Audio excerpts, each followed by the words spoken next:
io mi sono sentita tradita, mi sono sentita umiliata. Adesso, ieri volevo sprofondare sottoterra per non, come si dice, per la vergogna di aver subito questo affronto in casa mia, perché io con le mie mani ho dato i soldi, ho dato l'oro, tutto quello che mi chiedevano, non potevo far altro, perché dall'altra parte c'era il maresciallo dei carabinieri, finto, adesso so, mi telefona dicendo che mio genero ha fatto un incidente, che ha preso sotto una mamma con un bambino di 5 anni, che era all'ospedale in punto di morte, in codice rosso, e dovevano operarlo. E ho detto, qui c'è sua figlia, mi passano lei, e lei la sento piangere, è la mia figlia, la voce sua, mamma, Mauro ha fatto un incidente, che era suo marito. E ora puoi immaginarti io come mi sono sentita. Ora ha continuato questo maresciallo per bloccare tutto, che non vada, che noi abbiamo l'avvocato, lo mandiamo lì a prendere per bloccare, come si dice?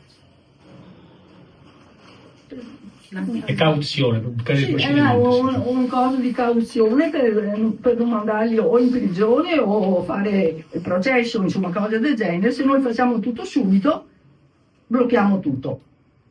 E allora arriva sto avvocato, io ho detto, a lei, suo figlio ha detto che lei può avere dei soldi in casa, e io ce li avevo perché mio marito è morto da un anno. E lui mi chiedeva dei soldi, aveva la piccola pensione di 500 euro, poi è aumentata un pochino, non so se è 600 neanche. Mi chiedeva, Luciana, hai dei soldi per me? Io le davo 50 euro e lui li metteva tutti via, li ho trovati dopo che era morto. E io mi sono trovata in casa con 30.000 euro nascosti quando lui è morto un anno fa.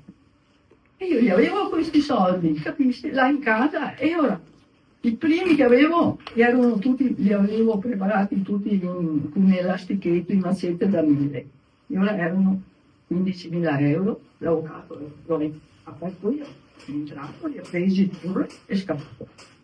Dopo il maresciallo sempre al telefono, mi chiede il numero del telefonino, deve stare sempre acceso questo telefonino, non deve spegnerlo. Perché per tenermi bloccata, per tenermi, come si dice, sono in prigione, sequestrata. Scusate se non... Ma si immagini, ma la voce a lei sembrava proprio quella di sua figlia. Era lei. Perché non ho pensato la voce dell'altra mia figlia? Era la sua voce. Non so come... Una cosa che non auguro a nessuno di provare. Dopodiché questo avvocato è partito con questi soldi, mentre il maresciallo mi diceva stia tranquilla, cerchi se ha oro perché non vogliono più 15.000 euro, ne vogliono 45. Io sapevo di avere altri soldi, no? Però pochi erano già contati, ma altri no. E io adesso gli altri, non so, fino a 13.000 euro sapevo di averli. Però ne avevo di altri. E lui quando è entrato la seconda volta ha preso su così i soldi e ho detto ma questi non sono stati contati, sono stati altri 2.000 euro o anche più, o anche qualcosa di più, io non mi ricordo. E lui li ha preso subito, ma non mi lascia neanche una firma, e ora mi ha fatto uno spiegato su una carta che avevo là, ed è partito. Dopodiché questo maresciallo mi ha fatto scrivere 2 pagine, lei non sa.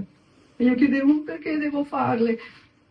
M di Milano, T di Treviso, B di Venezia, e dopo numeri, e dopo tutte le città d'Italia, le mie sale. E io scrivevo, io non ne potevo più. Chiami mia figlia, l'altra mia figlia che ho bisogno di essere aiutata, le dicevo. Ma sua figlia l'altra è qui che sta consolando lei. E ogni tanto sentivo lei che piangeva. Mi mettevano questa voce. Ma ora chiami mio genero, il marito di mia figlia, è andato in ospedale a vedere come stanno i pazienti. E come sta il bambino? Il bambino è sotto operazione, e resterà in carrozzella. Lei deve darmi tutto quello che ha, perché se lei...